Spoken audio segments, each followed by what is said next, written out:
I need to get a stand, man. Like my hand is starting to give me an issue. So today, while I'm waiting for people to come on, so today I'm going to do both. Normally, people ask me to give them parlays. I don't like to do that, but I normally just give you the picks that I'm really confident on, and then you can decide whether to parlay them or not. Um, but I think I'm going to start also giving my most confident underdogs. Because last week there were underdogs that I was feeling, and I was like, okay, these underdogs could potentially actually get the upset. And a lot of them I actually won. Basically, I said Darren Elkins, I said, um, what do you call him? Suma Durji. I also said, okay, but at that time, Hernandez was already a favorite. But when I picked him, he was an underdog. So I think this time I'm going to do the same thing. I'm obviously going to give you the people that I feel pretty confidently about, but I'm also going to give you the people that I feel like have a high probability of getting the upset. Um, so yeah, as we go through the upset predictions, I apologize about Wednesday when I was doing final predictions. Lights went out and the Wi-Fi turned off, and it took maybe a couple of minutes to turn on. It didn't take that long, but I realized that the people who normally watch my live streams had left the stream. So I apologize for that. Just in case if that happens, give it time. I'll be back. Unless if it's a battery thing, normally I check it just to make sure. Anyway, let me stop rambling and actually get to the upsets. Um, Bruno Silva versus is it Bruno Silva versus Ismail Nurdiev? My subscribers and I went with Ismail Nurdiev. Um, Bruno Silva is the underdog at plus 105, and Ismail Nurdiev is the favorite at minus 125. Um, do I think an upset is possible here? Let me see. One, right? Because it's a close fight, but at the same time, I feel like Ismail Nurdiev is the better fighter. However, Bruno Silva brings in experience, which is something that's very difficult to actually overcome, especially for someone who's so inexperienced in the UFC. Even if someone is really talented, even if someone is the better fighter, or rather, yeah, even if someone is the better fighter. Um, what's up, my guy? How are you, man? So even if someone is the better fighter, it sometimes gets influenced or affected by the fact that they are fighting an experienced fighter. And even though Bruno Silva is like 35, um, it's gonna be a very tricky fight because despite the fact that I feel like Ismail Nurdiev is basically the better fighter, skill for skill. I feel like the lack of experience might influence how this fight plays out. So that worries me. So that's one of the reasons why I don't feel pretty confident in this particular pick. I do feel like Ismail Nurdiev should actually win this fight, but I'm not gonna sit here and say, once upon an oil fest. When I see your name, man, I just laugh. Nurdiev turned pro 18. That's impressive. Yeah, I agree with that. I mean, Nurdiev turned pro. I think Ige can upset as well, but I am leaning towards Murphy. Yeah, I'm with you. So I get that Nurdiev actually turned pro early, but my biggest issue is who was he fighting? That's one of the biggest issues I have with Nurdiev's experience. But I'm still picking him. But as far as an upset being possible.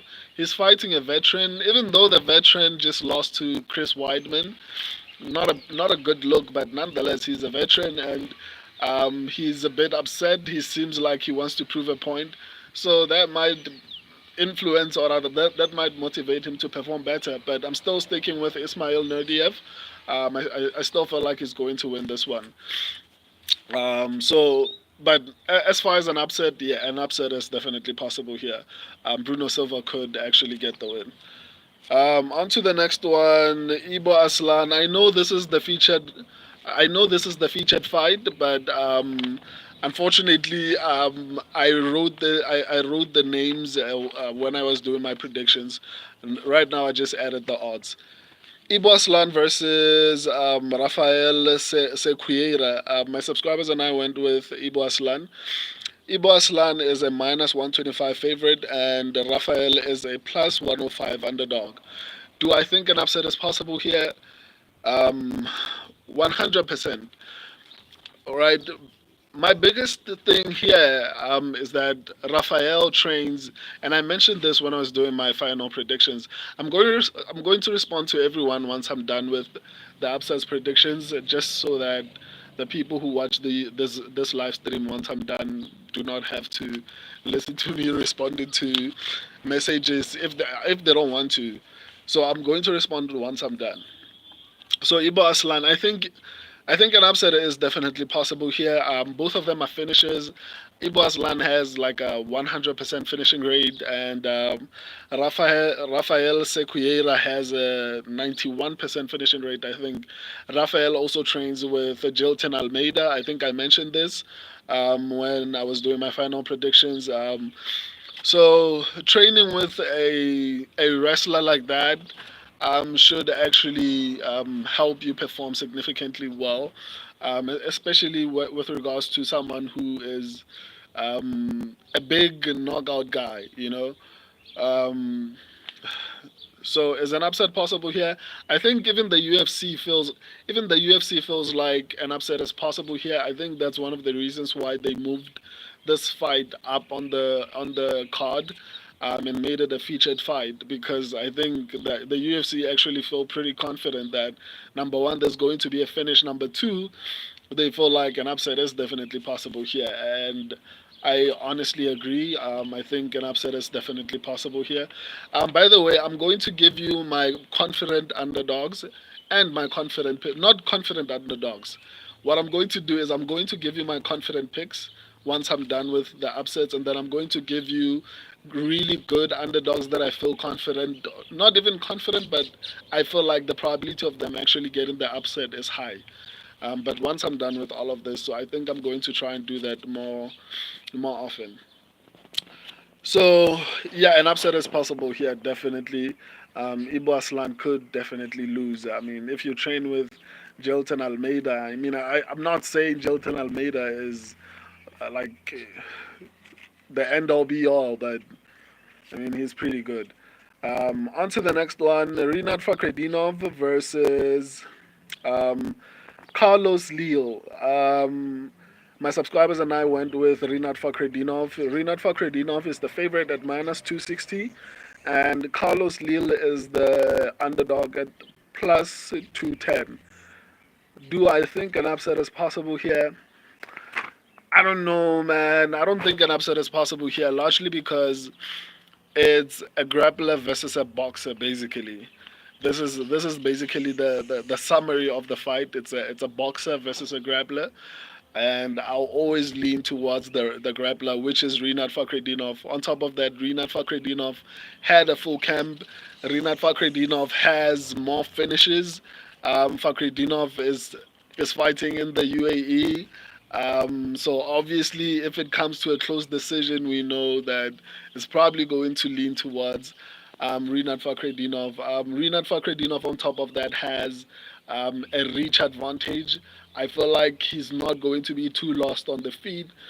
So there are so many elements that say Rinat Fakhretdinov should win, and Rinat Fakhretdinov, in my opinion, is skilled enough to be a contender. So we're not talking about like an average fighter. We're talking about someone who had a full camp, who has a reach advantage, who has more finishing ability than the opponent, who has the environment advantage. There are so many elements that are favoring Rinat Fakhretdinov here that I'd be shocked if he lost. And on top of that, no disrespect to any striker out there, but we all know that if you're a striker coming into the UFC, especially because I think it's his debut or he's had like maybe I don't know how many fights he's had, but I think it's his debut in the UFC. So someone who's debuting, a boxer debuting against a grappler is not gonna play well. Um, I feel pretty confident, not too confident, but based on some of the things that I've been looking at, I feel like Rinat Fakhretdinov should definitely win this one, and not just kind of like dominantly. If he is what I think he is, then Rinat Fakhretdinov should definitely win this one dominantly. So do I think an upset is possible here? I honestly don't think an upset is possible here. Um, I think Rinat is going to win dominantly. On to the next one, Farid Basharad versus Victor Hugo. My subscribers went with Farid Basharad. I went with Victor Hugo. Farid Basharad is the is a minus 500 favorite, and Victor Hugo is a plus 380 underdog. Maybe I'm high, guys. I don't know. I don't know, man. I feel pretty confident that Farid is not gonna win this fight, guys. Um, maybe there's something that I'm not seeing. Um, but normally, but normally when things are like this, I end up being right. Not always, but I was right about Gene Silva, and there are a couple of fights, Mackenzie Dern. There are a couple of fights that I was like the odd man out, picking someone who seemed like okay, but in the Mackenzie Dern fight, the odds were a little bit closer. Um, in the Gene Silva fight, a lot of people were leaning towards Charles Jourdain. Um, I'm not necessarily saying I'm 100% confident, but I don't think Farid Basharat is going to win this fight. I guess we'll just have to wait and see. I know that a lot of people criticize Victor Hugo for his last performance, but in all honesty, we're talking about someone who's had like I think it's one or two fights in the UFC. He's still learning, he's still growing. So I wouldn't put that performance against him largely because he's still growing. But if you look at his performance on the Contender Series, it was an incredible performance, and it shows the potential of what he can become, in my opinion. So his last performance, I wouldn't say it's a reflection of how good he is. And people were saying, I'd like to make this point actually. People were saying Daniel Pineda had a close fight against Nathaniel Wood. So and then the argument was if Daniel Pineda had a close fight with Nathaniel Wood, then definitely he's going to be the Darren Elkins. And the logic was um, Nathaniel Wood would beat what do you call him? Darren Elkins. So that was the argument that I was seeing.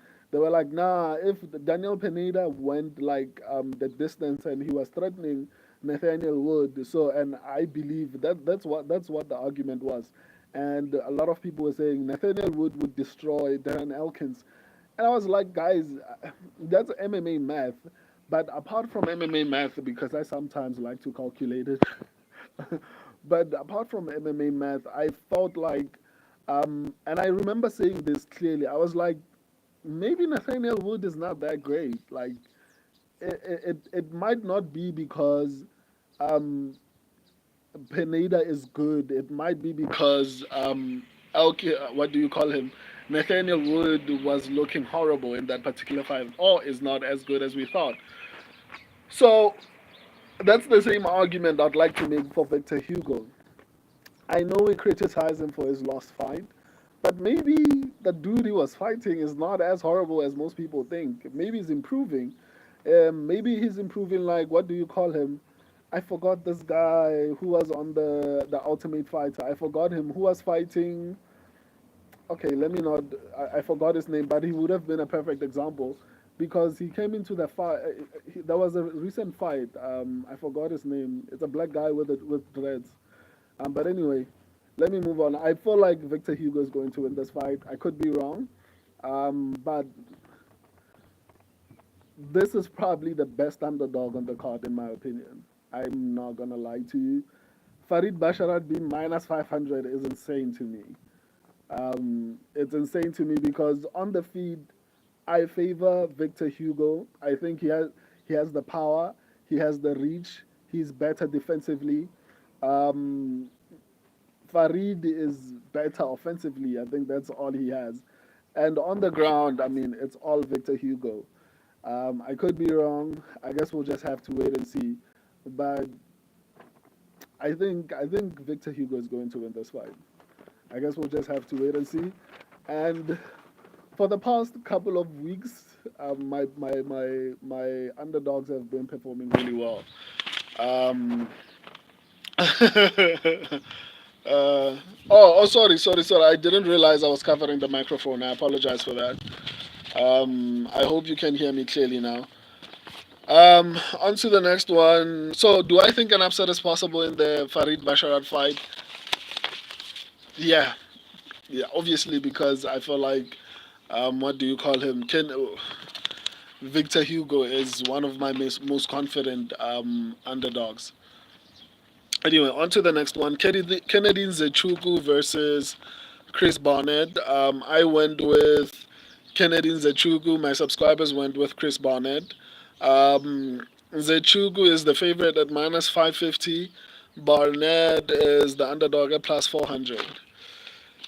Um, I don't know, man. I don't feel like Nzechuku is trash enough to lose to Chris Barnett. And I'm not saying it's horrible to lose to Chris Barnett, but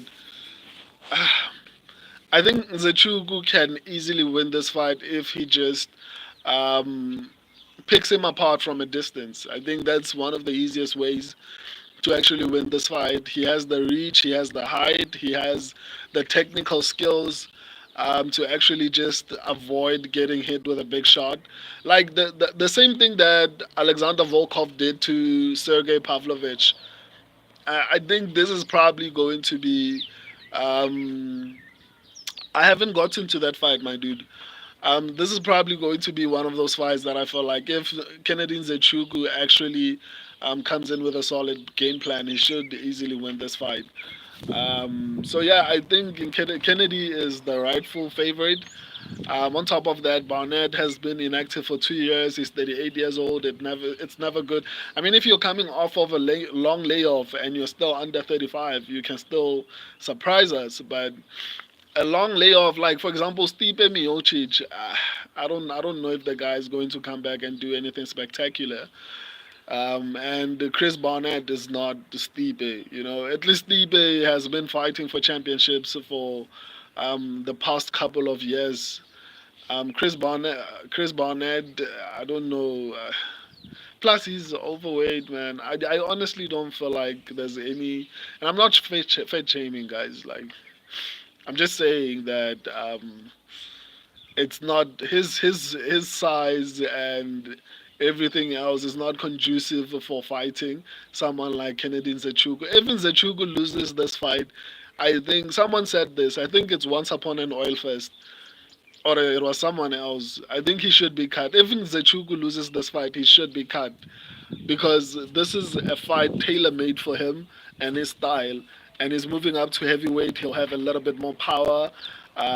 So honestly, I don't feel like Kennedy's going to lose. I don't understand why my subscribers picked Chris Barnett, but you know what? I respect my subscribers' picks. So um, I guess we'll see what they saw if it was accurate. But the better fighter is clearly Kennedy Nzechuku, so I don't see an upset happening here. On to the next one. Abbas Magomedov versus Bruno Ferreira. Um, my subscribers and I went with Abbas Magomedov. Magomedov is the favorite at minus 150. Ferreira is the underdog at plus 125. Do I think an upset is possible here?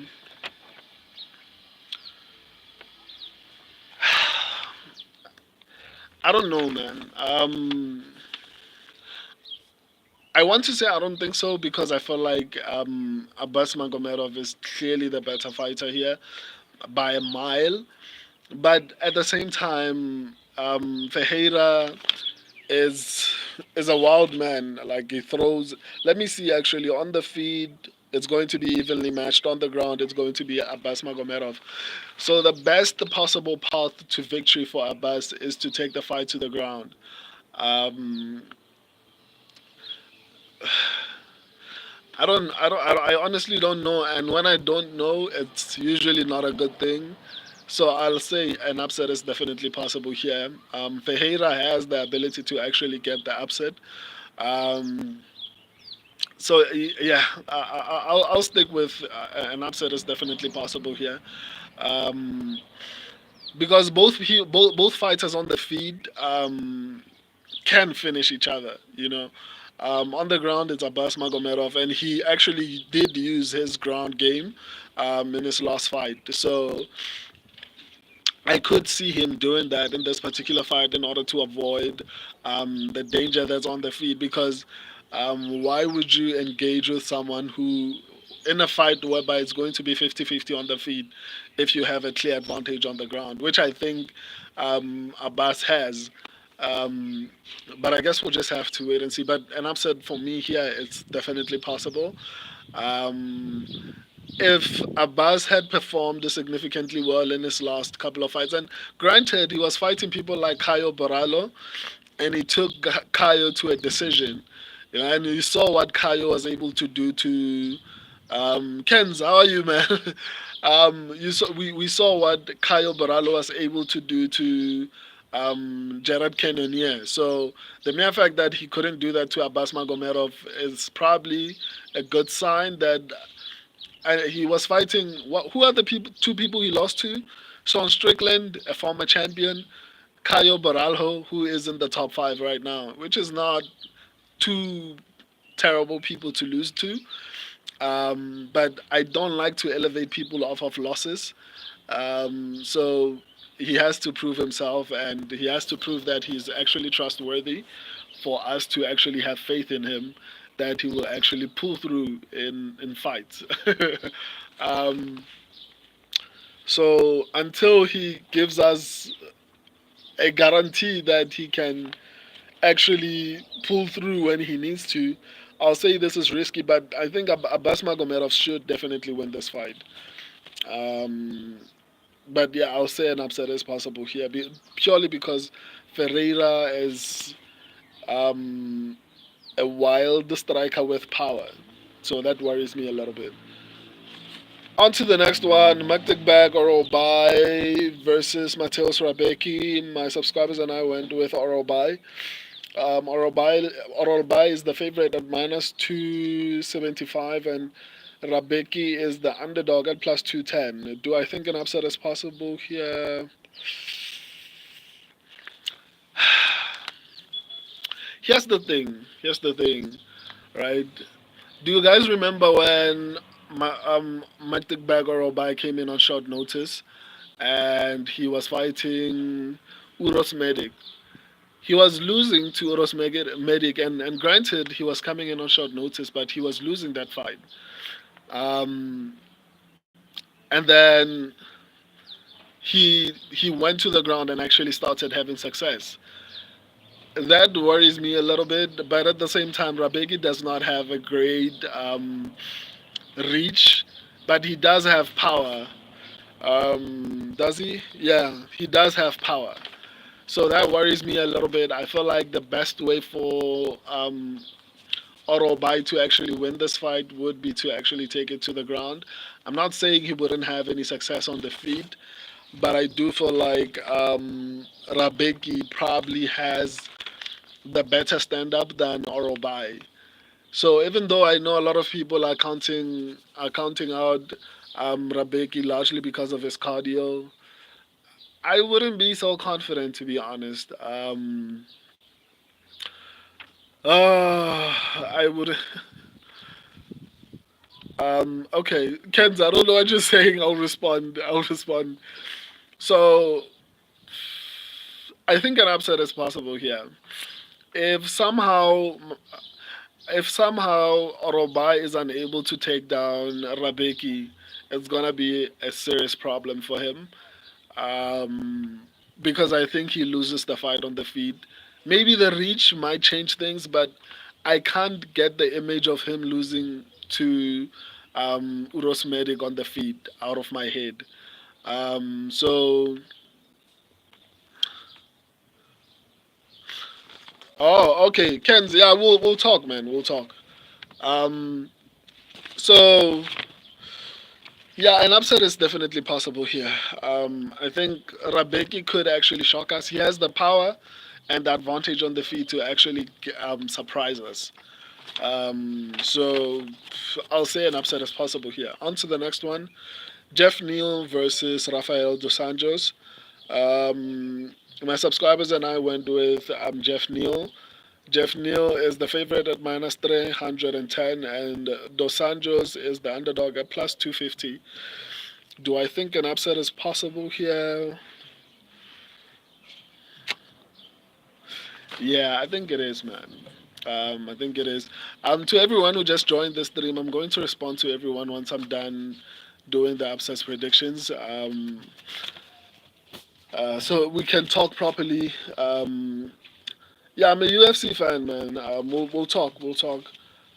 Do I think an upset is possible here? Let me see.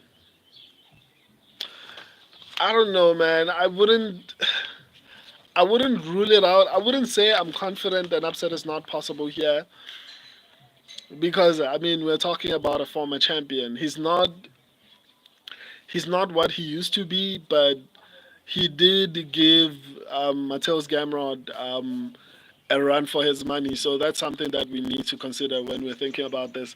However, Jeff Neal is going to be very difficult to take down. And he has like a history grappling. So I think it's going to be really difficult to take him down, and that's really the main path that I see him winning this fight. On the feed, Jeff Neal, I think he's going to be slightly, not significantly, but slightly better because of the reach and power.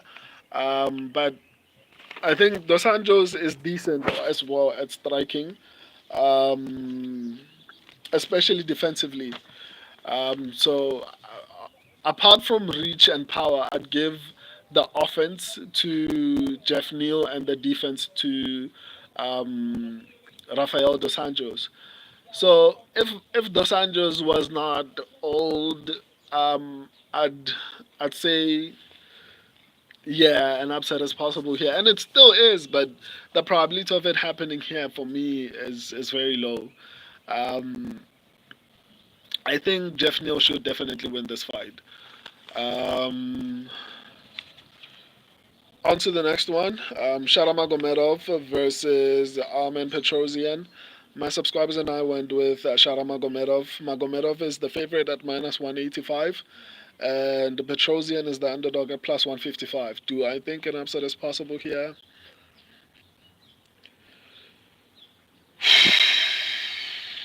This is going to be a really tricky card. Not entirely. Let me not say that.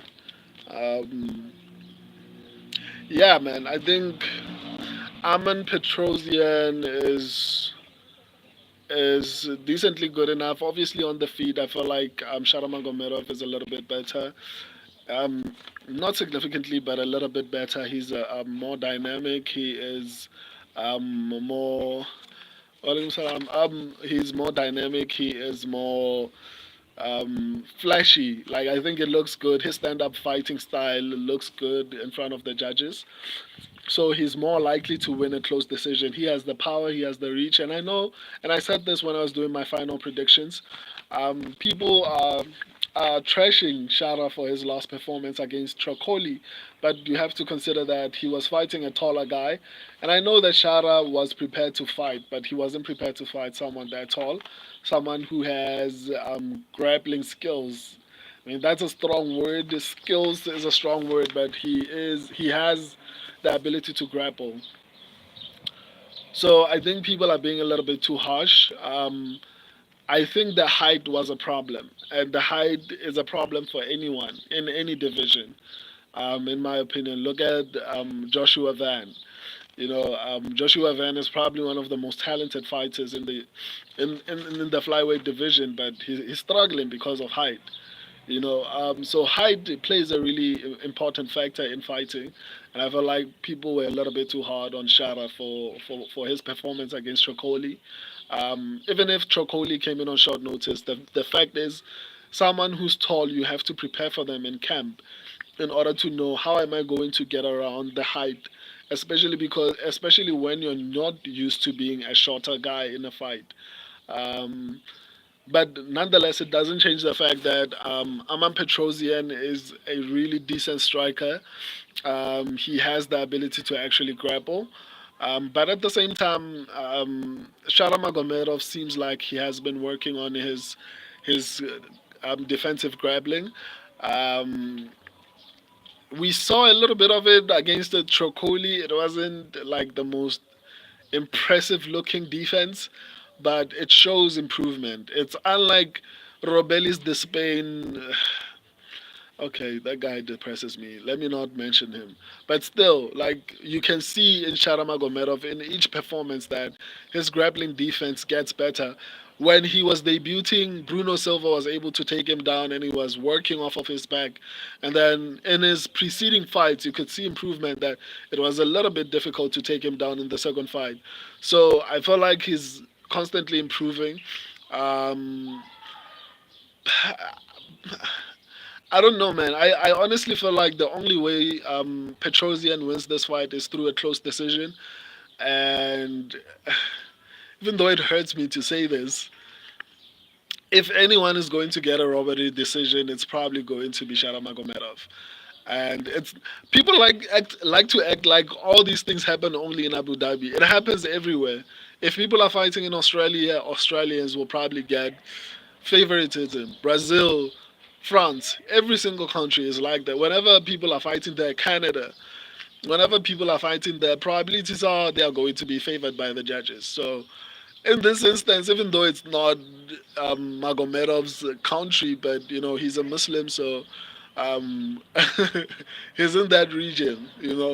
But nonetheless, it's going to be a tricky fight. If Magomedov gets a finish here, I think it proves that he's a future contender because I feel like Petrosian is going to be a very difficult matchup for him. But as far as striking, I've seen people saying that Petrosian is a kickboxer and everything like that. I think it needs to be cleared up.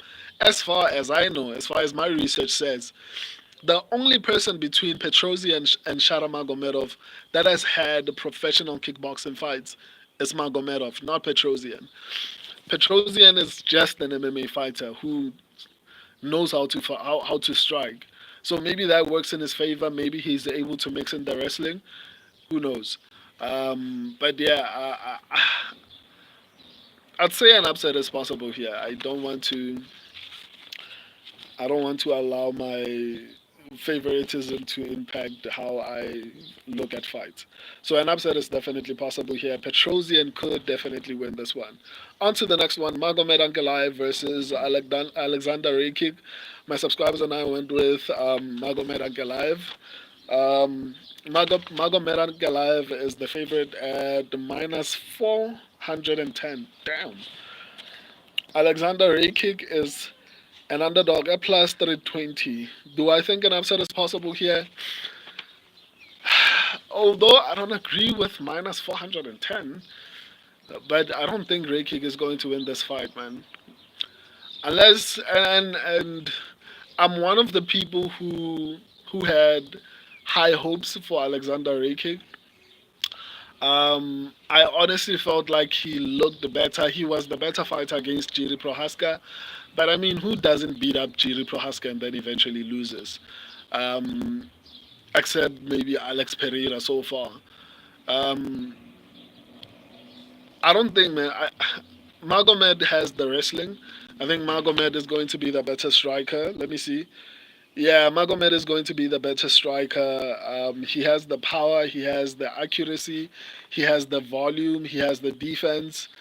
Okay, not the volume. The volume I'd say Ray kick, but as far as accuracy and defense and power, it goes to Magomed Ankalaev. This is before we even get to the ground. On the ground, it's clearly going to be Magomed Ankalaev. So even if this fight stays standing, I'd lean more towards Magomed Ankalaev. I'm not discrediting how good Alexander Rakik is. I just feel like here Magomed Ankalaev is the better fighter. And I feel like Ankalaev is probably going to win this fight. Um, I'm pretty confident, but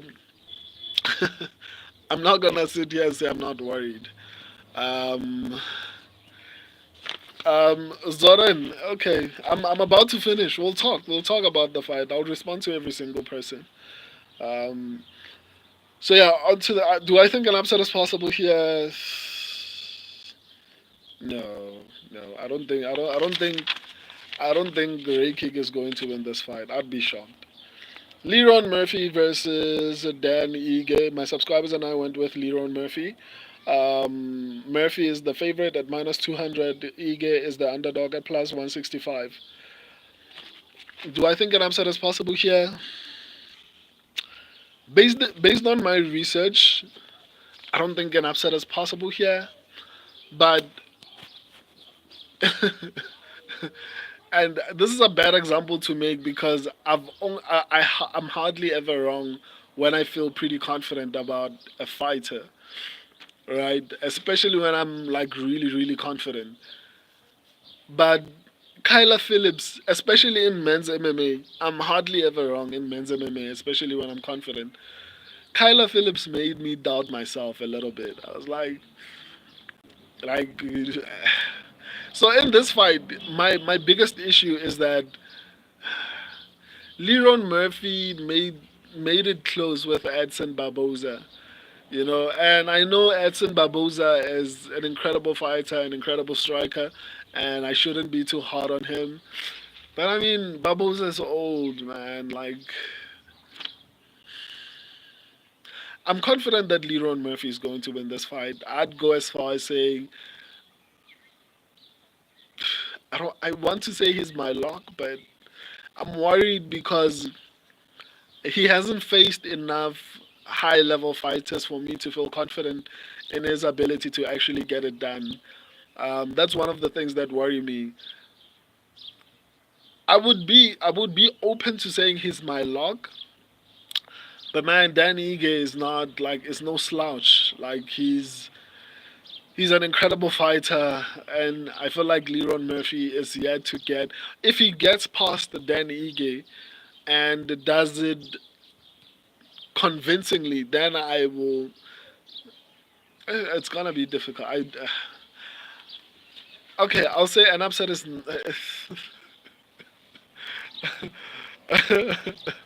I'm fighting with my own brain here, because my brain says, "Dude, you've done your research. Um, Danny Ige is not winning this fight." But then there's a part of me that's like, do you know how gritty Dan Ige is? Like he has a shot. You cannot say he doesn't have a shot. Despite the fact that I feel like Leron Murphy is better everywhere, to be honest. On the feet, it's all Leron Murphy. The only thing I'd give advantage to Danny Ige is power.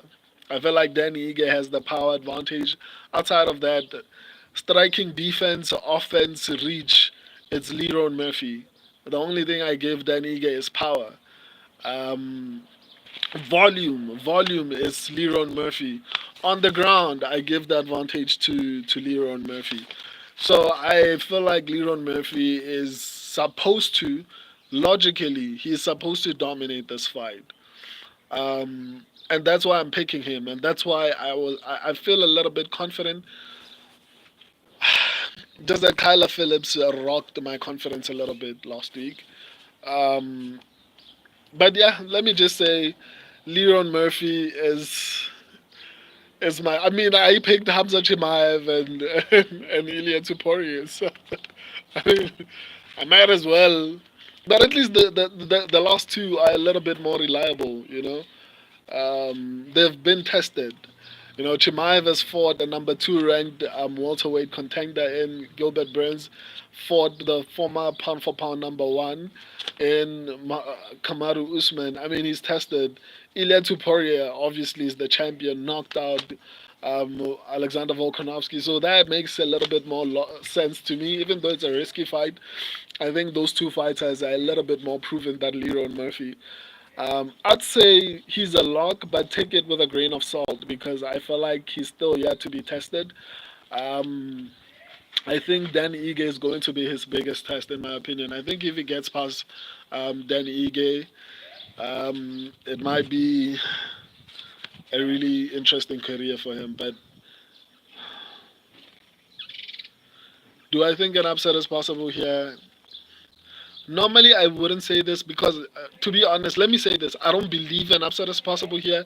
I'm only saying it's possible because it's Dan Ige. That's the only reason.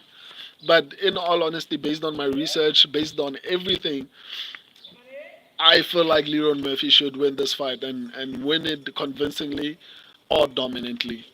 That's how I feel. But because it's Dan Ige, I'm a little bit worried. Um, so I'll say an upset is possible. On to the next one. Robert Whittaker versus Hamza Chimaev. My subscribers and I went with Hamza Chimaev.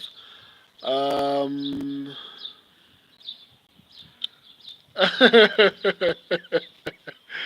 yeah, I picked Hugo with confidence. We'll see. I mean, I don't go with everyone. So, Robert Whittaker is the underdog at plus 185. Hamza Chimaev is the favorite at minus 225. Do I think an upset is possible here? It depends. It depends on whether or not Hamza Chimaev is healthy, but we will never know that. But he looks good. And people are saying Hamza doesn't look shredded. And to me, to most people, that's a bad thing. To me, that's a good thing. You know why I say that? Look at everyone who has good cardio. A lot of them are not shredded. I hate to use Kobe Covington as an example because he used to have cardio. He doesn't have it anymore. But Kobe Covington is not shredded, but he has one of okay, fine. He has one of the best cardios in the UFC. Look at Merab Devalishvili. He's not shredded. He's muscular, but he's not Paulo Costa, and he has one of the best cardios in the UFC. So normally, when someone is not as shredded, it likely means their cardio is not that bad. So it makes me feel like Hamza was not working too much on building muscle as he was on his cardio in this particular camp. And that's why people are noticing that he's a little bit not as muscular as he normally is. I'll say that. So I feel a little bit confident in Hamza Chimaev seeing his physique. I just hope it's not because he's sick or whatever the case is. But Hamza was training at elevation in the mountains. Hamza was training with Olympic coaches. He was training with Olympic champions as far as wrestling. And even though Robert Whittaker had two camps, I mean, you can't prepare for an elite level wrestler in two camps. Like, it takes years to actually get to that level. And I know people will make an example with the fighters. They will use Yoel Romero to justify the fact that, well, Yoel Romero was an incredible wrestler. Um, Shara is not safe. How many takedowns did Yoel Romero shoot? Historically, how's Yoel Romero's takedown accuracy? I'm sure you can even go to the UFC and check it. Yoel Romero did not have great takedown accuracy. Like, his takedowns were not that great, and he wasn't a heavy wrestler. When it came to MMA, specifically the UFC, he usually used to strike and use the wrestling as a backup. I am not going to compare Yoel Romero to Hamza Chimaev. Hamza is significantly better. as far as getting the takedowns and threatens the submission significantly more than any fighter that Robert Whittaker has ever faced. Robert Whittaker has never faced an elite level wrestler um, like Hamza Chimaev, right? And on top of that, we're talking about last year. Last year, Robert Whittaker was being taken down by Dricus du Plessis. And Dricus du Plessis, respectfully, does not have the best takedown entries. Um, yeah, to me, he is. Dricus du Plessis does not have the best takedown entries, and he was still having success taking down Robert Whittaker. So if Dricus du Plessis was able to do that to Robert Whittaker, I don't think Hamza is going to struggle to do that. Um, and we've seen that Hamza does not have to take you down in order to submit you. Unless if Robert Whittaker is planning to slam Hamza Chimaev, which I think Hamza has worked on. Hamza was on Kamaru Usman's back while he was standing. That's how Hamza Chimaev broke his arm in his last fight. He was on Kamaru Usman's back while Kamaru Usman was standing. So people are here saying, well, he might not be able to take Hamza down. But again, he might not be able to take, yes, I'm African, South African to be specific. They are saying, well, he might not be able to take Robert Whittaker down. I mean, he doesn't have to take him down, to be honest. He was able to dominate Usman while he was standing with wrestling, to be honest. He didn't have to take Usman down.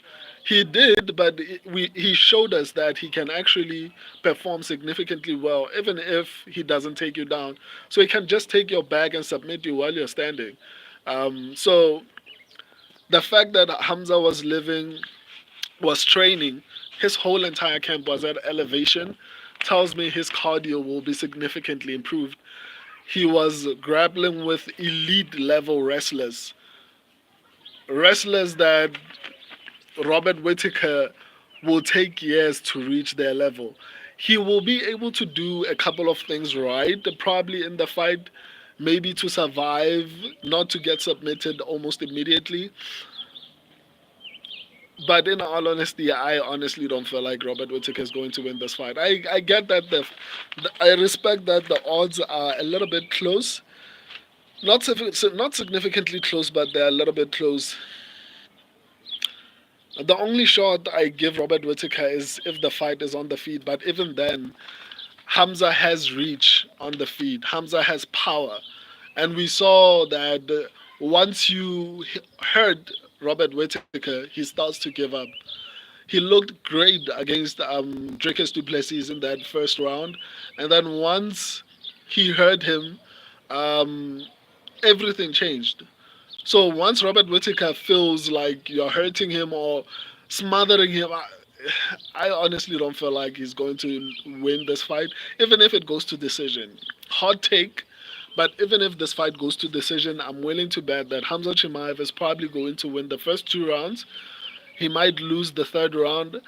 He might lose the fourth round, maybe. He's probably going to win the fifth round.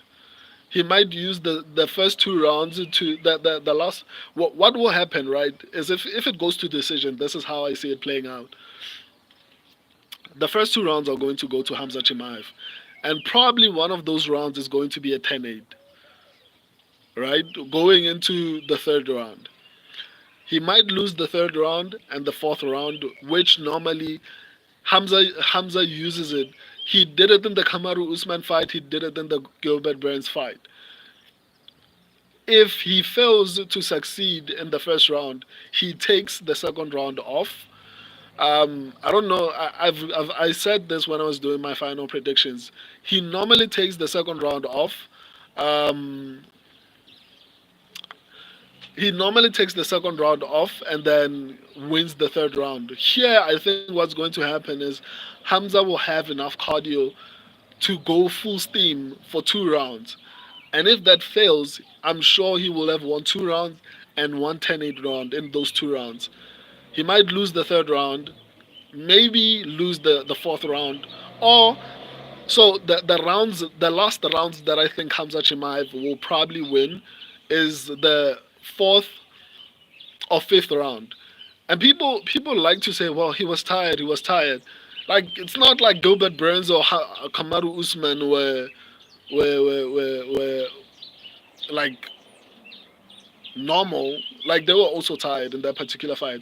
Granted, obviously Hamza was a little bit more tired than they were, but it's not like Kamaru Usman was feeling like extremely flex because Hamza won the third round the same way he won the third round against Gilbert Burns. And I know a lot of people like to make an argument, no, he didn't win that. Go watch the Gilbert Burns fight. Hamza won the round, and then Gilbert Burns had success towards the end of the round. I haven't rewatched the Kamaru Usman fight, but I remember Hamza Chimaev doing a little bit more in the third round. But nonetheless, this is how I see this fight going. If it gets to a decision, which I highly doubt, Robert Whittaker was being taken down easily last year. I don't think anyone can improve that quickly.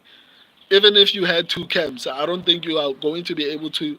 If you were fighting Merab, maybe you would have been able to improve that quickly. Merab is not that dangerous. He's not very good at taking you down. He knows how to pressure. He knows how to pressure. But Mirab is not like a takedown kind of guy. He does, but he uses relentless pressure. He shoots multiple times in order to actually get you to the ground. So if you are fighting Mirab, I'd say yeah, you might have success. Yeah, if for example Sean O'Malley, if Sean O'Malley had two camps like Robert Whittaker, he might have success against Mirab. Hamza Chimaev is not Mirab. And like I said, Hamza doesn't have to get you down in order to submit you. If you've been training your takedown defense, he can be just like he can be like, okay, I'll take your back while you're standing, like you'll decide, you know. So honestly, whether it's a decision or finish, I don't see Robert Whittaker winning this fight. For some reason, people feel like Robert Whittaker will outclass Hamza on the feet, which is insane. Because, like I said, Hamza will have the slight edge, in my opinion. His striking defense is a little bit worrying, I'm not gonna lie, but Hamza has power, Hamza has volume, Hamza has reach. So he has the ability to actually be successful on the feet. So it's not like if takedowns fail, then it's all lost for him. I don't see this fight that way. So yeah, I think Hamza's going to win, whether it's a decision or finish. That's my case for him. Do I think an upset is possible here? No, no. Robert Whittaker is not going to win this fight. On to the next one: Ilia Tuporia versus Max Holloway. Um,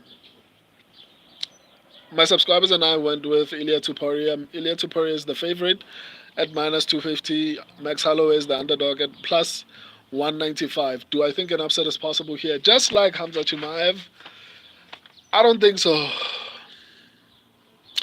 I don't think so. I think the only advantage that Max will have in this particular fight is volume. That's it. That's the only advantage that Max is coming into this fight with.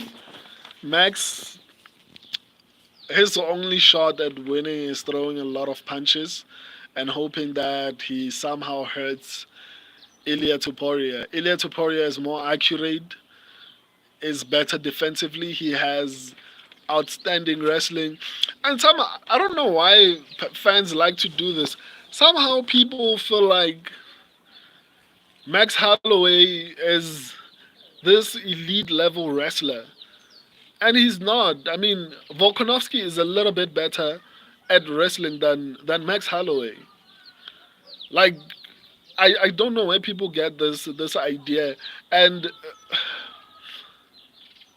did you see what Ilya Tuporia did to Bryce Mitchell?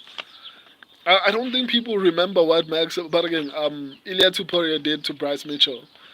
Like he was ragdolling that dude, and Bryce Mitchell's primary skill is wrestling, and Ilya Tuporia was just throwing him around. So you think Max is going to be a little bit more difficult to deal with than Bryce Mitchell was? I don't think so. I don't think so. Bryce Mitchell is definitely the better wrestler.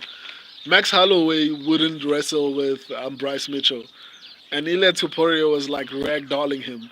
My biggest issue is I don't think Ilya Tuporia is going to shoot for a takedown unless he feels like it's getting difficult. But Ilya Tuporia has the power. They have the same level of reach, so I wouldn't say anyone has a reach advantage. But Ilya Tuporia has the power. He's better defensively. Um, so a slight edge to Ilya Tuporia. He obviously has the better boxing. And another thing is, I don't know if people saw this, but Max was losing to Brandon Allen. Max was losing to Brandon Allen, and he had to mix in the wrestling in order to get the victory. Go watch that fight again. Max was losing to Brandon Allen. The Korean Zombie, as old as the Korean Zombie was having a little bit of success against Max Holloway. Unfortunately, he put himself in a very dangerous position and got knocked out. This is coming from me. I picked Max Holloway to beat the Korean Zombie. I picked Max Holloway to beat Justin Gaethje, right? Because I felt like he was better than them. In this situation, I don't think he's better than. I don't think he's better than Ilya Tuporia. Unfortunately, sadly, it hurts my soul to say this, but I don't think Max Holloway is better than Ilya Tuporia.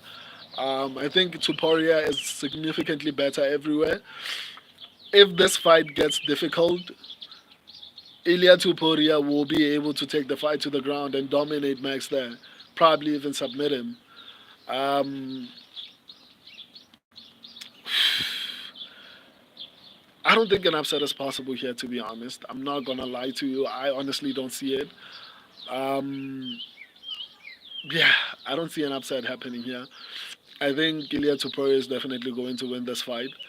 Um, I used to worry about his ego, but it seems like his ego is balanced by hard work. Like this dude actually puts in the time in the gym, and he's not just blindly confident. He puts in a lot of time in his camp, right?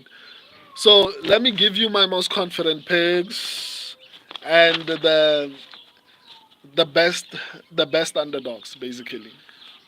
Before I respond to you guys, so let me start with the most confident picks. Um, Let me see. I know a lot of people would disagree with me when I say this, but at the top of my list, my most confident pick is Hamza Chimaev, followed by number two is Ilya Tuporia. Okay, no. Yeah, okay. Ilya Tuporia, Magomed Ankalaev,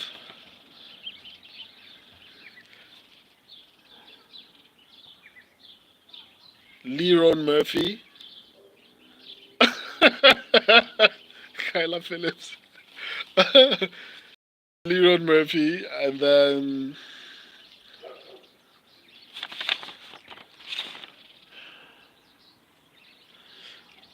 I don't know. I want to say Kennedy Nzechugu, but he's moving to a different weight class, so I don't know how he's going to perform. But I'll add him there.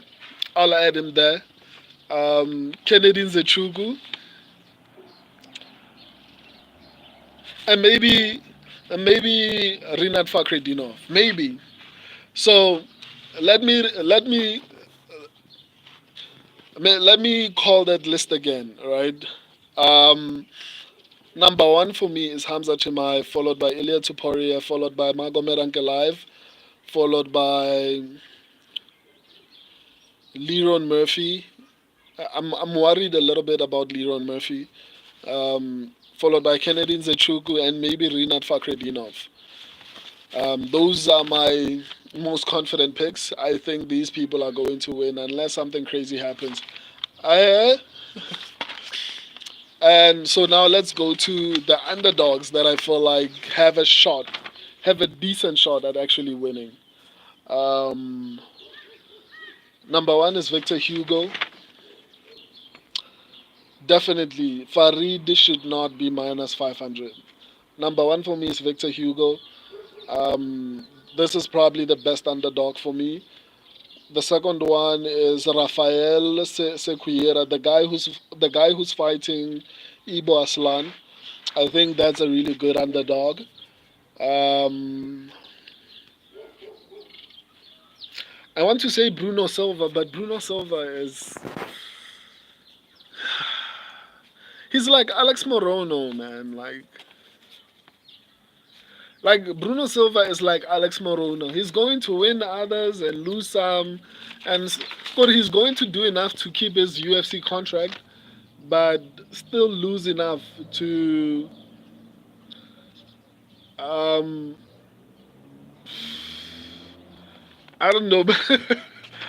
I want to say Bruno Silva, but I'm not confident in him. But he's a veteran fighting a debuting fighter. So yeah, I guess Bruno Silva might actually get it done. Arman Petrosian.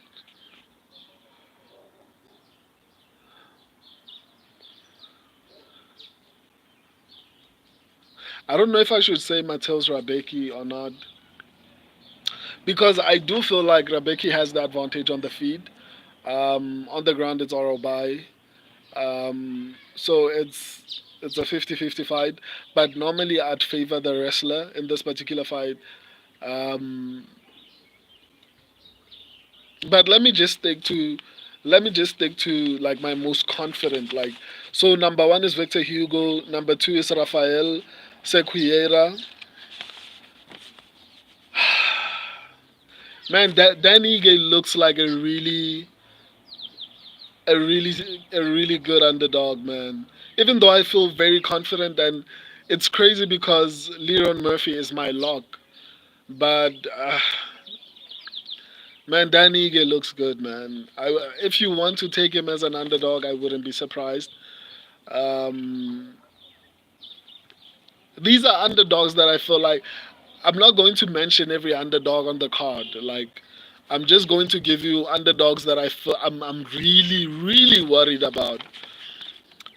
And actually, I think maybe that's the approach I should be taking. Let me give you the people I'm actually very worried about. Well, I picked Victor Hugo, so I'm not worried about that because that's my pick. Um, Rafael Sequeira, I'm worried about Dan Ige, so that's three. I don't think Aman Petrosian is going to win, so let me not mention him. And Bruno Ferreira.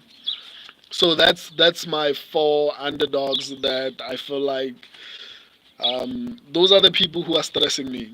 Victor Hugo, Rafael Sequeira, Dan Ige, and Bruno Ferreira. These are the people that are stressing. These are the underdogs that are really stressing me out. And then I already gave you my locks. So let me respond to you guys, and then I can bounce. So let's talk. Let's talk now. Let's talk. Um, Once Upon an Oil Fest. Uh, I love this name.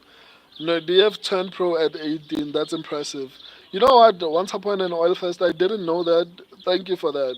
It's actually very impressive. It makes me feel a little bit better about picking him. Um, Shashwad Reg, I don't know how to pronounce your name, man. Sorry. I think you get kind of upset as well, but I'm leaning towards Murphy. Yeah, Ige, like I just said, Ige is one of my upsets, my possible upsets. Um, Once upon an oil fest, he has a lot of experience, but just not as big at the big leagues. Yeah, that's my biggest concern. Zohid, I can't read Russian. I'm not sure if it's Russian.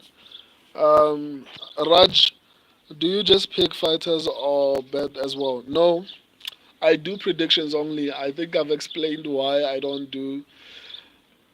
If you watch my watch my prediction results, which is on Monday. I do prediction results on a weekly basis. Based on how I do on the picks, you'll understand why I don't pay. I don't bet on fights. Soldier, vote for Trump. Okay. Raj, I have Renat by decision as my pick. That's a good pick, man. Arya, don't cover the microphone. I apologize for that, my dude. Raj, MMA method does not work. Yeah, yeah. Sometimes it does, though.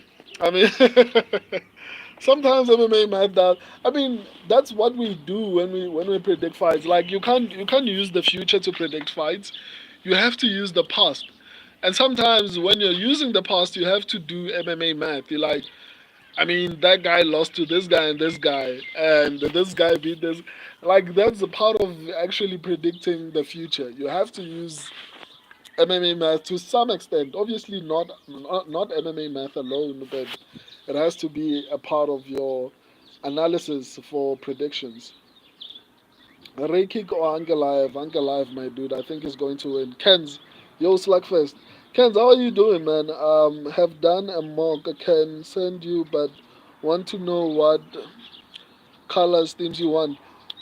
Ken's, if you're still on the stream, log in on your laptop or something like that, and then click on my channel description. Yeah, click on my channel description. It'll take you to where links are and everything. There's an email for me in there. Like there's my email there. Or alternatively, just comment on the channel, and then I'll make sure I respond to you properly. I never see you on the comment section. So if there's something that you want to speak about, I think you are saying you designed something for the channel. I appreciate that. So if you want to send it through, just comment on any video on the channel, and then I'll see it and I'll respond to it. Maybe I'll just send you my email directly there. But if you're still on the stream, actually maybe I'll memorize your name, Ken's.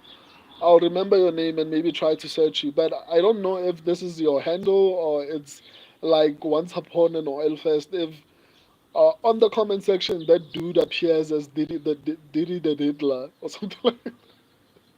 This guy is crazy. And then here he appears as once upon an oil fest.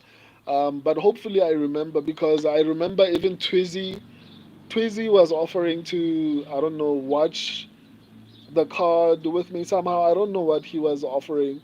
Um, but if you've designed something for the channel, I appreciate that, man. Just comment anywhere. If you're still on the stream, just wait for me to get to your comment below. If not, then you can just go to the channel description and then click on it. It'll take you to where my email is. Click on email and then you'll see my email. I think maybe you have to finish like this capture or something, and then you can send me an email there, of whatever it is that you designed. I appreciate that, man. I appreciate that a lot. Uh, Imon Sagar, do you think Tuporia is going to on the ground or not? I think Tuporia will go to the ground only if the fight gets difficult. I think his ego is telling him he needs to stand with Max Holloway to prove a point that he is the best boxer in the UFC. Now, if he grapples, then obviously it changes everything. But I think Ilia Topuria is a smart fighter, so hopefully his ego will not cost him the fight. Because if you're losing, I hope he's intelligent enough to say, I need to take this fight to the ground. But I think Ilia Tuporia's ego wants to stand. He will only go to the ground if it gets difficult. Ken's like a profile picture for your social media. Yeah, man. I think let's talk on let's talk on via email or just comment on the channel so that I can see your thingy, your comment. You can always send me an email. That's always an option. The guy with, I don't know if it's Chinese letters then with TV at the end. Hello, I'm not China. Okay, I apologize. I don't know what language that is. I apologize, my dude. You UFC fan? Yes, I'm a UFC fan. Where are you from? South Africa. I'm South Korean. Oh, it's Korean. I apologize, man. It looked like Chinese to me. I'm sorry. I'm sorry about that. Welcome. Wow. South Korea is very, very far. That's the nice thing about MMA, man. You meet people from everywhere in the world. United Kingdom. I have some of the most incredible subscribers from the United Kingdom. Some of them are from the USA. One of them is from France. It's fun. Like I'm honored. I'm honored. Especially in the comment section, it's always incredible, and I always try to respond to everyone in their own language, and that's why a lot of people come onto my stream and get surprised when I speak English. I normally cannot speak any. I can speak African languages, other African languages, but like Spanish or Chinese or French, I can't speak that. I use Google Translate to respond to all of you. I appreciate everyone. That's why I take the effort, or rather, make the effort.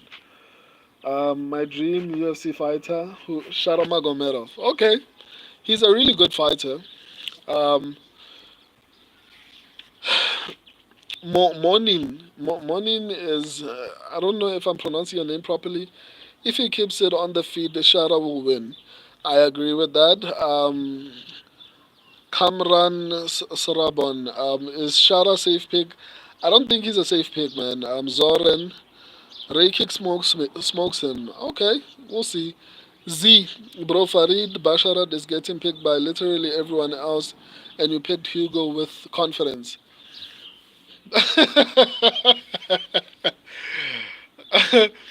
I'm not extremely confident, but I think my confidence comes from my prediction accuracy. I've been doing really well since for the past couple of months, especially since around June, July. I've been doing well since UFC 300, but it kicked up a notch because my prediction, I improved my prediction strategy. So my prediction accuracy has been pretty good. And obviously, the more success I have with predictions, last week it wasn't my best week, but I got 7 out of 11. That's not great. But before then, I think I got 11 out of, was it 11? 11 out of 13 or something like that. So my prediction accuracy is pretty good. And that's where my confidence comes from. Um, but I'm not going to sit here and say like I'm not worried. I mean, I'm extremely worried. Um, but yeah, Adrian, Chris Barnett winning G. I don't know, man. He's 38 years old, coming off of a long layoff. Does not have the reach advantage. I think Kennedy Nzechukwu is a little bit more skilled. Barnett is heavier, so Kennedy can just punch. That's why I made the example to say exactly what Alexander Volkov did to Sergey Pavlovich. Kennedy Nzechukwu, if he's smart, he can do exactly that to Chris Barnett. Just pick him apart, and at least, at least, Sergey Pavlovich is a muscular guy. It shows he trains. What do you call him? Barnett, you can see the dude is flabby. So it means his cardio is going to eventually run out, maybe in round two. So which means Nzechukwu can actually finish him late if he's maybe worried about Barnett's power. He can just let him do the spinning kicks from a distance and just, kick him a little bit, punch him a little bit, and let him tire himself out. He will get tired. He's not a fit guy. Wait for him in the later minutes of the second round and just start picking him apart from maybe after 3 minutes into the second round. 3 minutes into the second round, start increasing the volume. He'll start slowing down at that around that particular point in time, and just pressure him. And I'm sure Kennedy Nzechukwu, if he implements that plan to actually pick him apart from a distance, wait for him to tire himself out. He's a big dude. He's going to get tired. And then from the third minute of the second round, start throwing a bit of volume, pressure him, make him fight on the back foot. And then in the third round, I think he can get him out of there. I don't think Chris Barnett is going to win. If Chris Barnett wins, I think Kennedy Nzechukwu should be cut from the UFC. Is Shara safe? Shara's not safe, my dude. Um, I think he should win, but the fight is probably going to be close. So you can take the risk if you want to, though. Um, Adrian, I'm going with Petrosian. I mean, it's not a bad pick, but I don't think he's going to win. It's going to be a close fight, that's for sure. But I don't think Petrosian is going to win. Z, it is a co-main event. Could have easily been 3 rounds of fight instead of 5 round fight. This fight goes the distance. Whitaker has better chance, I guess. If it was 3 round fight, Hamza would. Hamza is a lock for me in a 5 round fight. The dude was fighting at elevation, or rather was training at elevation for his whole entire round. If you want to see what elevation does, look at Cod McGee versus Tim Means. I thought Tim Means was going to be the better fighter, and he was the better fighter. But Cod McGee is used to fighting at elevation, so his cardio was significantly better. And of course, it was the first round. Maybe it's because Tim Means looked horrible in that particular fight. Maybe Tim Means was not prepared. But my point is, I feel like Hamza Chimaev's cardio is going to shock a lot of people. And keep in mind that Hamza Chimaev says he was also sick. Not only did it break his arm in the first round, he was also sick going into the fight with Kamaru Usman. So according to Hamza, this time he's perfectly fine. So if that's true, the dude was not only training at elevation; he was training against Olympic level fighters. I don't see Robert Whittaker doing really well in this particular fight. But I guess we'll see. But Hamza is my number one lock. I'm not gonna lie. Adrian, is Hamza really that good? Yeah, he is very good. Adrian, are you in Africa? Yeah, my dude, I'm in Africa. Adrian, you live in there. It looks beautiful, the nature.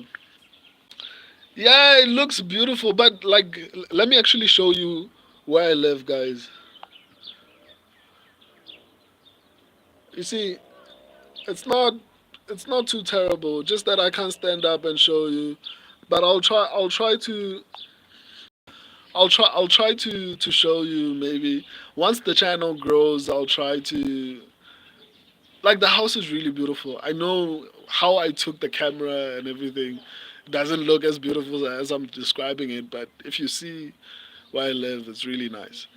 Um, so I appreciate that, but a lot of people, I'm just saying this because a lot of people think, what do you call it? Africa is just the jungle and the nice trees and everything like that. And I'm like, no, they're beautiful houses, like really beautiful houses. At some point, I'll show you. Um, do you think it goes 5 rounds? I don't think so. Adrian, Hamza cardio is suspect, brother. I think he improved his cardio. Adrian, how will he score a 10-8? Look at what he did against Kamaru Usman. That's how I think he's going to score the 10-8. And the thing is, Robert Whittaker is not Kamaru Usman. He does not have Kamaru Usman's wrestling. So that's how. I got Whittaker sparking Chimaev maybe in the first as a confident pick. Walter D, I disagree with that.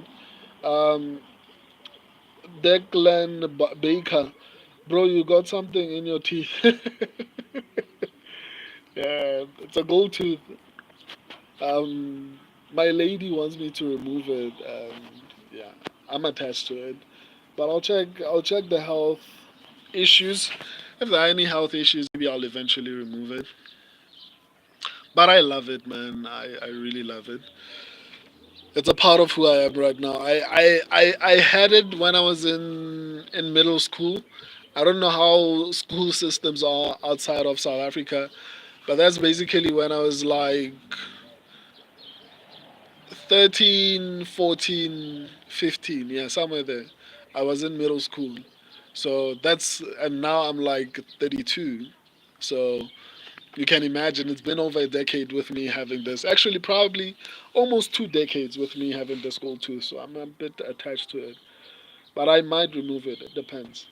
Adrian Chimaev has only fought Can's brother. He beat a washed up Usman. um, Adrian, I think you should watch my breakdown for Hamza Chimaev versus Robert Whittaker. Even if Hamza Chimaev beats Robert Whittaker, Usman will be the best win for Hamza in Hamza Chimaev's career. People are saying Kamaru Usman is washed. Kamaru Usman has only lost to another champion in Leon Edwards and Hamza Chimaev only. How is that washed? He lost to a champion and an undefeated, crazy elite athlete. I don't see how that's washed. Like if he was being beaten by, I don't know, Robbie Lawler, even though he's retired, maybe I'd say he's washed. It's not washed. Like how is losing to a champion and an undefeated guy washed? Um, and Gilbert Burns was ranked number two. So are we saying people who are ranked number two in the UFC are washed? Are cans? Because that's the argument. That's what Adrian is saying. Hamza Chimaev has fought cans only. So it means Gilbert Burns is a can. Even though he was ranked number two when Hamza Chimaev fought him. So it's crazy to me that people are even making that argument. Gilbert Burns is a former world jiu-jitsu champion. Hamza has decent wins. Kamaru Usman is a really beautiful win. A solid win. Tuporia is the best fighter. I agree with that. Tuporia got rocked by Jai. If Max had power, he would win.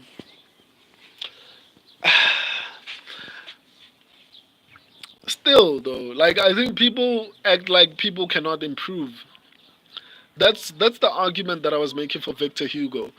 Victor Hugo has only had like two fights in the UFC, I think, or one, something like that. And people are already saying, he's not that great. People can improve. Like, people can have bad performances early in their careers and improve. Caio Borralho did not look great for me in his entire career and is in the top five. He had a couple of decent fights, but for me personally, Caio Borralho is not that great.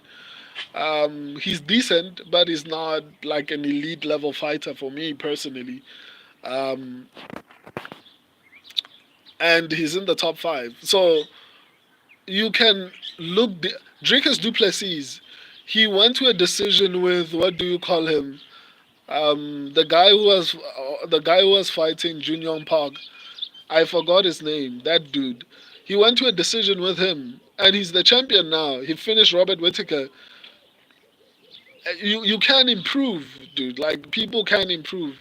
It doesn't mean if you have horrible fights in the beginning of your career, then that's all you're going to be. Joaquin Buckley was knocked out by Kevin Holland, and now he's undefeated at welterweight. People can improve, guys. People can improve. Um, Edit, I think Tuporia has a higher chance than getting a submission than getting a knockout. I don't know. We'll see. I think he can knock him out. Edits. Yeah, Ilya is definitely better at everything, but Ilya has to watch out going to the inside because Max is very good at countering when someone's trying to get in the inside with him. I agree. Adrian, Chris Barnett is a lot. Adrian, Kyla Phillips. Yeah, that was a bad pick. Raj, I think Ankalaev wins by decision. What do you think? I think only if Ray Kick has improved his cardio, then I'll say it's a decision. If not, then he's going to get finished. Adrian, Renat brother. Yeah, Renat is definitely a good pick. Renat is a confident pick for me. Yeah, Raj, that's not too bad. Adrian, Victor Hugo, ITD decision, no action. um, RDG, Adrian, RDG, I don't know what that means. Adrian, FK, it's let's go, Bruno. Oh, Raj, Adrian, I'm new to betting. What does that Hugo bet mean? Please explain. Adrian, Rabeki looks huge. Adrian, it means if Victor Hugo gets a finish, it's a win. It's a win, but if they go to a decision, you get refunded. If Hugo gets finished, you lose the bet. Okay, I didn't know that. I don't bet.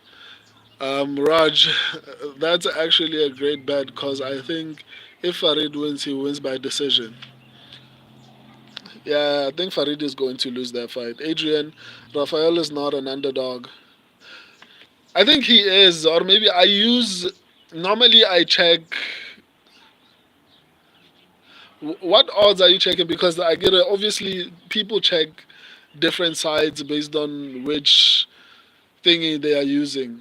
He is where I checked. He is. I used a topology and a couple of. He is an underdog, man. Um, um, Octave. I don't know if I'm pronouncing your name properly. Rafael is going to win. Raj, Adrian.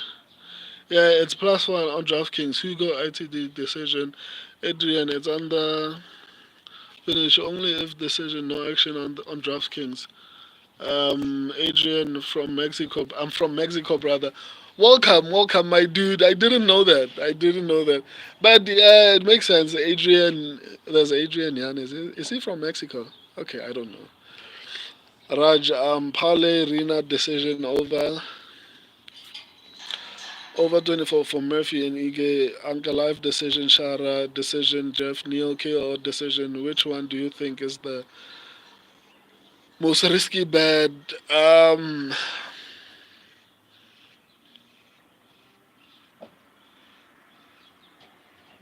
I think all of them are pretty possible.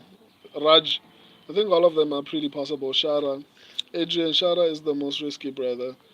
Kennedy don't have that killer mindset. I agree, but he can pick him apart. Adrian, Kennedy don't have that IQ. I agree. Adrian, it's nice. Raj, Adrian, are you betting? What are your picks? Z, any fight you think will definitely go the distance?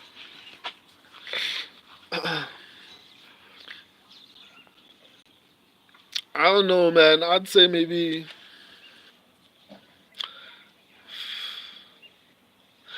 Farid versus Victor Hugo or Shara versus Aman Petrosian.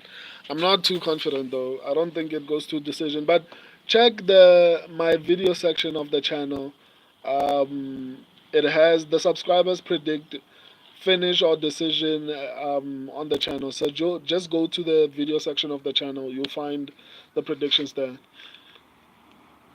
Adrian, um, Rinad, Magomed over 2.5. Hugo ITD if decision no action. Bruno Silva.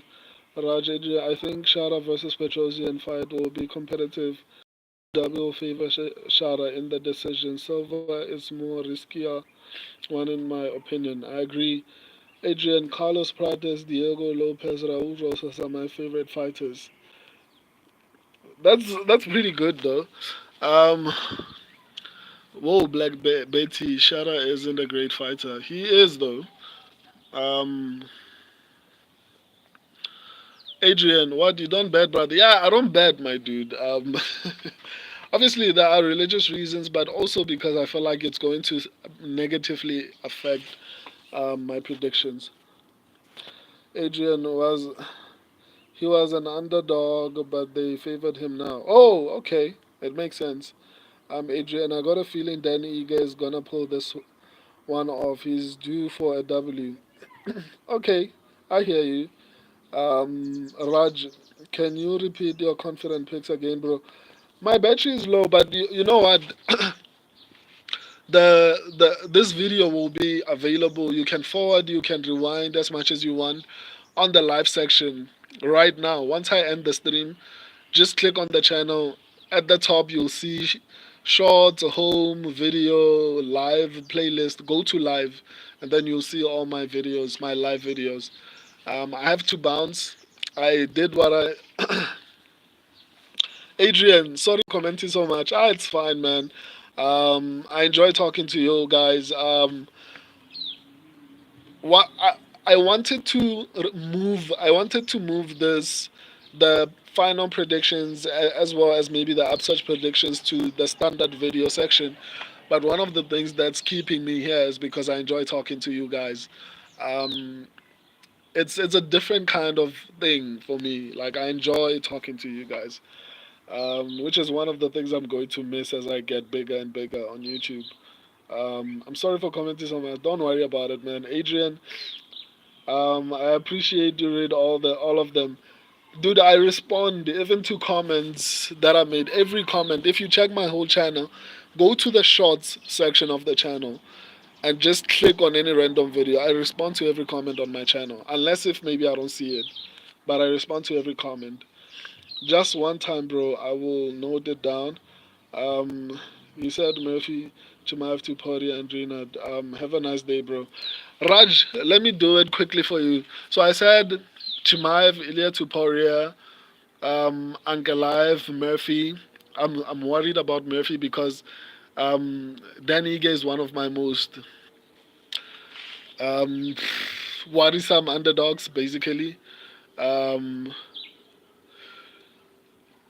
I think Ilya Tuporia is going to win. So it's Hamza Chimaev, it's Ilya Tuporia, it's Ankalaev, it's Murphy, it's what do you call him? Who else? I think I said Kennedy Nzechuku, um, and maybe Rinat Fakhredinov. Who else am I forgetting? I feel like I'm forgetting someone. Uh, yeah, I think that's everyone. And then my best underdogs would be what do you call him? Victor Hugo, Rafael Sequeira, and Bruno Ferreira. Um, have a nice day. You too, man. I appreciate that. Will you live again before UFC 306, 308? No, normally when I go live on Monday, Wednesday, and Friday, definitely. So Monday, it's prediction results. So normally I recap the entire fight. Whether I do good or badly, I come on the stream and I take my L's or W's, and just we go through the entire fights. I give you my thoughts on the entire card, which normally is Monday after the card. Wednesday it's full predictions, full final predictions where I basically break down the entire card. Friday it's upsets predictions, which is basically what you're watching right now. If you're new, since you're new to the channel, go to the shorts section. I recommend that. That's what made me get like 12,300 subscribers. Go to the shorts section. There's so much information there. Go to the video section. Go to the community section on the channel. Even the live section. It'll tell you everything that I'm talking about right now. One last question. Do you think the main and co-main goes past the 2 rounds? Hard to say, man. I think Ilya Tuporia and Hamza Chimaev are going to come out trying to finish, but they're fighting durable fighters, so it's difficult to actually say. But the based on the aggression of Hamza and Ilya Tuporia, I don't think it's going to go past the second round. But at the same time, it's disrespectful to think that Max Holloway and Robert Whittaker will not be able to survive. But I don't think Robert Whittaker will be able to survive. Maybe Max might. I don't know, man. I think it doesn't go past the second round. I also came to the channel from shorts. Oh, okay, that's good, man. Welcome to the channel. Hope you achieve all the success, my man. Stay blessed. I appreciate that, man. See you Monday. Or in the comment section. Until then, I love and appreciate all of you. Deuces.